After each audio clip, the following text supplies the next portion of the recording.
এটা একটা খুব চমৎকার কনসেপ্ট মনে হয়েছে এবং আমার কাছে মনে হচ্ছে এক্সিকিউশনটা খুব সুন্দর ছিল, খুব সাবলীল ছিল।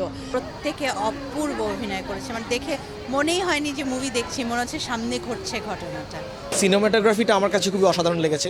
খুব মিনিমালিস্টিক ওয়েতে করা, বাট স্টিল ওটার মধ্যে মানে একটা বড় ব্যাপার আছে। প্রথম দিকে মনে হচ্ছিল ভালো লাগবে না, কিন্তু পরে এত ভালো লাগলো। এত ন্যাচারাল অভিনয়, এত সুন্দর মনে হচ্ছিল যে ওরাই মানে সত্যিকার অর্থে অভিনয়, অদ্ভুত। সত্যি ঘটনাটাই আমি দেখছি।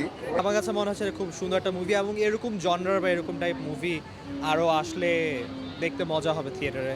আমার সবচেয়ে ভালো ব্যাপারগুলো যেগুলো লেগেছে যে ফ্রেন্ডদের মধ্যে একটু মিষ্টি খুনসুটিগুলো, এই পার্টগুলো। তারপর পলাশদার ক্যারেক্টারটা আমার খুব ভালো লেগেছে। যিনি কাস্টিং করছেন তাকে আলাদা একটা অ্যাওয়ার্ড দেওয়া উচিত, মানে এত নন অ্যাক্টর দিয়ে এত ভালো অ্যাক্টিং, ন্যাচারাল অ্যাক্টিং করতে পারছে এবং রেলেভেন্ট একটা টপিক নিয়ে।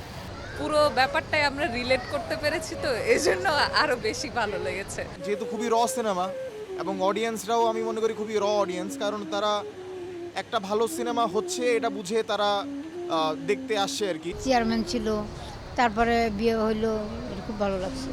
It was very emotional for me. At the same time, I enjoy it a lot. আপনারা সবাই আসবেন, অবশ্যই ভালো একটা সিনেমা দেখবেন, ভালো লাগবে।